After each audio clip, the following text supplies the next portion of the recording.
The S swing. S stands for short lever or sternum swing. It is a great hinge tool to aid in that sometimes difficult transition from deadlift high pulls into Russian swings. We go from a very vertical deadlift high pull into the pendulum effect of a swing, and the transition from one to the other tends to be difficult for some, mainly because it's ingrained in us to keep weight close to our center of gravity. So as soon as that weight comes out in front of our chest, it tends to change our understanding of what a hinge is supposed to be like. So this S swing helps aid in that transition and helps really ingrain a good positioning into the hinge. So all your normal hinge practices apply here. Hips should be tracking back, not so much down. There should be minimal knee hinging going on. Weight should be very balanced throughout the foot. Chest should come down facing the ground at the lowest part of the hinge. So keep those things in mind as you're going through this and coaching it. Where to hold the kettlebell.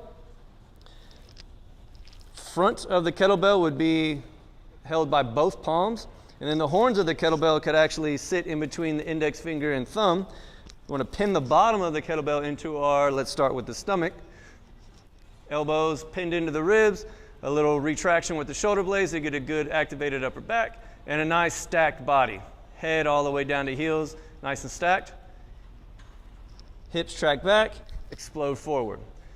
The cadence of a swing is the goal,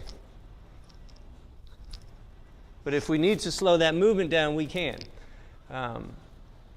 Another thing to remember is the length of the lever or the moment arm that you're creating with where you place the kettlebell.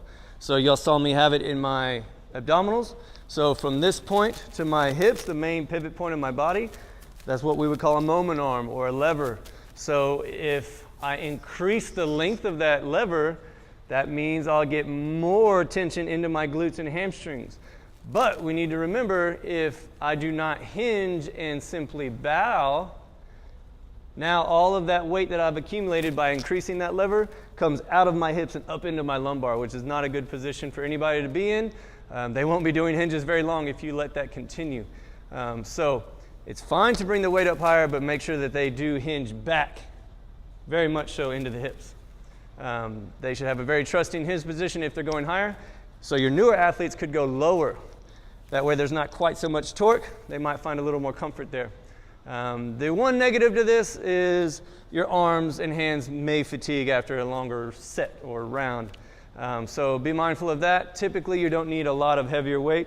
I'm not going to grab the 106 for this at all, ever. So keep that in mind. Keep that moment arm and lever line in mind, and really help your athletes and clients get better at their hinging.